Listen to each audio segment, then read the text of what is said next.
Sa play na to, panoorin nating mabuti kung paano ginagamit ni SJ yung kanyang Bluetooth foul. Panoorin natin.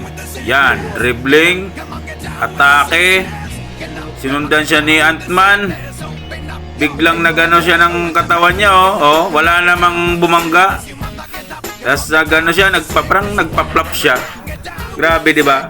Ganyan ginamit ni SGA yung kanyang Bluetooth foul diyan sa game 1 na yan, kung bakit foul trouble yung Minnesota Timberwolves, kasi ginagamit lagi ni SGA yung kanyang Bluetooth foul na kumbaga walang contact, or kaya kahit maliit lang na contact, talagang sagap na sagap agad sa kanyang Bluetooth foul.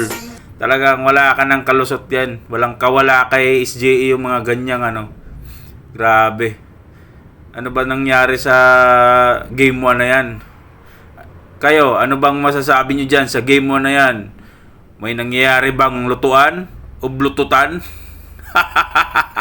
Kita-kits tayo sa game 2. Babawi kaya ang Minnesota Timberwolves laban sa Oklahoma Thunders?